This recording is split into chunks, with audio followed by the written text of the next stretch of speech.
You know, the sleepover. It's supposed to be this amazing rite of passage, right? A night of junk food, scary movies, and secrets you whisper in the dark. It's your own little safe space. No parents, no rules except the ones you make up. But what happens when that safety is just an illusion? What if the closed doors aren't keeping the world out, but are actually trapping you inside with something terrible? And it's a great question, isn't it? From urban legends to the stories we tell around a campfire, the sleepover seems to be the perfect breeding ground for fear. So today, we're going to break down 3 stories that play on this exact idea and explore how a night that's supposed to be fun can curdle into a desperate fight for your life. I mean, think about it. The appeal is so obvious. You're with your best friends. You feel like you're in charge for the first time. And the whole night just feels electric with possibility. It's like you're in this little bubble of independence, a total escape from your normal life. But yeah, that's the flip side. You're in a house that's not yours. The comfort of your parents being just down the hall is gone. And suddenly, every little creak of the floorboard sounds 10 times louder in the dark. That little bubble of freedom? Turns out it's incredibly fragile. So let's see just how easily it can be popped. Okay, let's dive right in. Our first case study is all about a threat that is, well, quite literally invited into the house.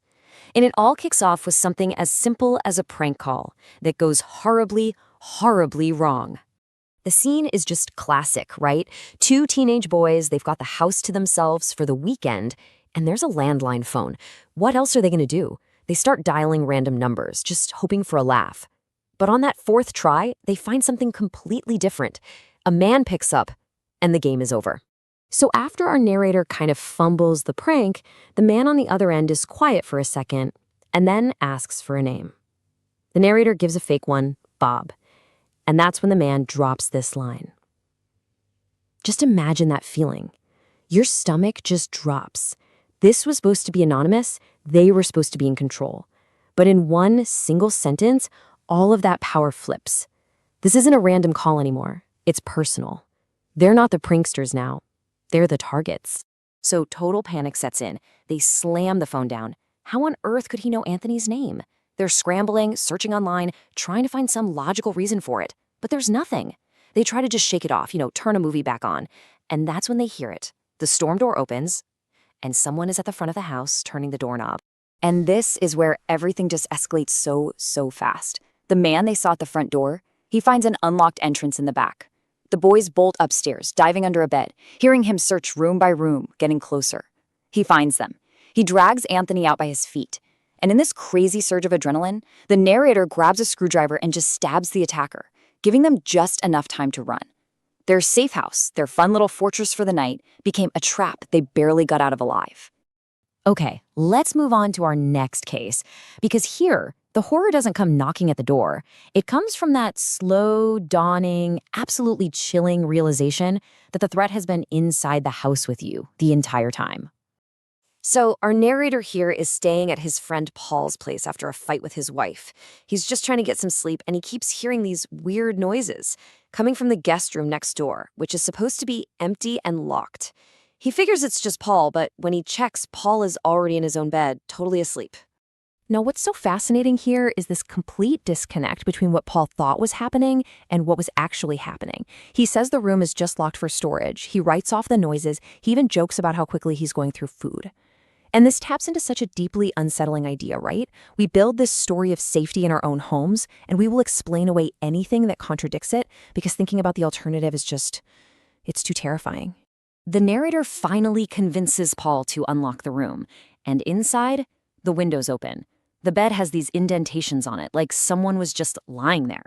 The closet's full of empty food bags, and some of Paul's valuables are just gone. The evidence is strange, it's unsettling, but the real horror, that's waiting just one door over. As they unlock that final guest room, a figure literally leaps from the window and disappears into the night. They don't chase after them, and it's a good thing they didn't, because inside this room, the bedsheets are stained with blood. And sitting on the floor of the closet is a butcher knife, also covered in blood. These weren't just squatters, they were dangerous. So yeah, the threats can absolutely be human, but our final case study explores a fear that's rooted in something else entirely. That chilling, unexplainable presence that just watches you from the dark. Our last story starts in maybe the most vulnerable setting possible. A 10-year-old kid on his first ever sleepover.